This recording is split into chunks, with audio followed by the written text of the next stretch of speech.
না, সেই জন্য আমি এখানে নিয়ে চলে এসেছি। একদম বাইরে চলে এসছেন মানে ডিম ছাড়াতে। বাইরে নিয়ে চলে এসেছি ডিম ছাড়াতে। দিলে ঠান্ডা প্রাকৃতিক হাওয়াটার মতো কোনো জিনিস আছে?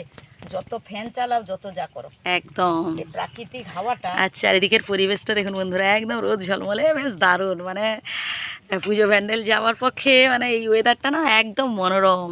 এই পুজোতে মেলাতে যাব বলে তাড়াতাড়ি খালি খবরে দেখাচ্ছে খালি বৃষ্টি হবে, ঝড় হবে, তুফান হবে, যা হবে না। এক্ষুনি বৃষ্টি, আবার এক্ষুনি দেখবি মেঘ চলে আসবে। আজকে নবমী হয়ে গেল, আর একটা দিন কোনো রকম হয়ে গেলে ব্যাস বাঙালির সেরা পুজো হচ্ছে দুর্গা পুজো। তো এই সময় ঝড় বৃষ্টিকেও মানে হচ্ছে আটকে দিতে হবে, বলে তুই থাক, পরে হবি।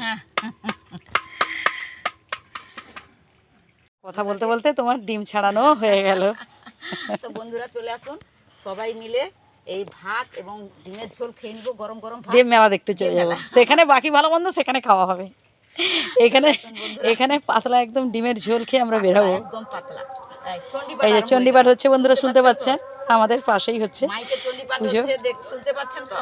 বিদ্যাসাগর সেবা সমিতি আমাদের এখানকার ক্লাবের নাম। আপনারা চলে আসুন, সবাই মিলে যাব, মেলা যাব। চণ্ডীপাঠ হচ্ছে, হয়ে গেছে। এরপর সোজা রান্নাঘরে চলে যাব। এদিকে মেলা যেতে হবে না, তাই তাড়াতাড়ি চলে যাব রান্নাঘরে। বসিয়ে দিয়েছি, গ্যাস ধরিয়ে দিয়েছি। এরপর আমি তেল দিয়ে দিলাম, ডিমগুলো ভেজে নেব।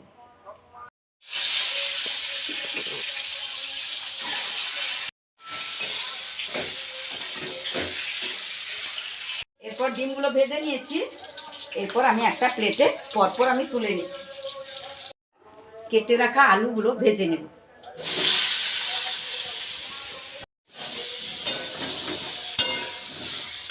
এই ডিমের ঝোল না এত সুন্দর লাগে, আমার খুব ভালো লাগে।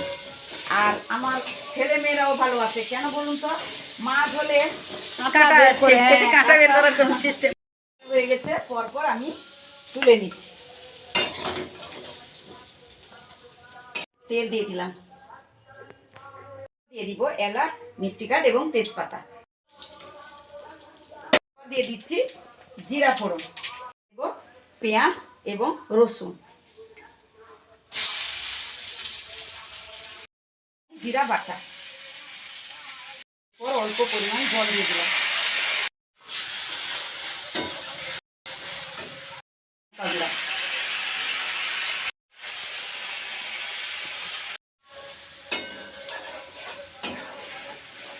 ভেজে রাখা আলু,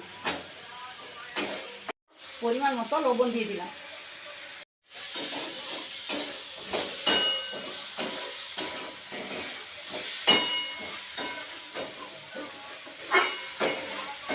এরপর দিয়ে দিলাম জল।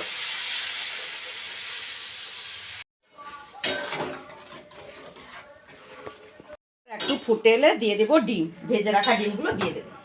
সুন্দর ফুটে এসছে দেখুন। এরপর আমি ভেজে রাখা ডিমগুলো পরপর দিয়ে দিচ্ছি।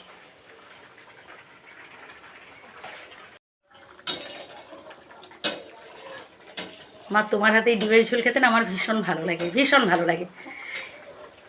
তো বন্ধুরা আপনারাও আসুন, আমার ডিমের ঝোল খাবেন, আপনারা চলে আসুন। সবাই মিলে বসে খাবো, সবাই মিলে খাবো। একদম হালকা পাতলা ঝোল, তেমন মানে বেশি তেল মশলাও পড়েনি, পোড়া মশলাও তেমন নেই। খুবই সুস্বাদু, আপনারা দেখতে পাচ্ছেন, খুব সুন্দর। আর আমার মা না সত্যি, মায়ের হাতে জাদু আছে। মা এত সুন্দর রান্না করেন না, সত্যি মন ভরে যাওয়ার মতো। খুবই সুন্দর রান্না করেন আমার মা। আমি গর্ব করে বলতে পারি যে হ্যাঁ, আমার মা খুব সুন্দর রান্না করেন। আর এর জন্য তো বন্ধুরা আপনাদের হচ্ছে এইভাবে বাড়িতে একবার ট্রাই করতে হবে। আর একেবারে সচক্ষে প্রমাণের জন্য চলে আসুন আমাদের বাড়ি, না একসাথে বসে খাবো, সবাই চলে আসুন না, একসঙ্গে বসে খাওয়াটা না মজাটাই একদম কোনো অসুবিধা নেই। চলে আসুন, একসাথে বসে সবাই বসে খাবো। হয়ে গেল ডিমের ঝোল? হ্যাঁ, ডিমের ঝোল হয়ে গেল। বন্ধুরা এইভাবে বাড়িতে রান্না করবেন, অবশ্যই কমেন্ট করে জানাবেন কেমন লাগলো। ভালো থাকবেন, সুস্থ থাকবেন, টাটা।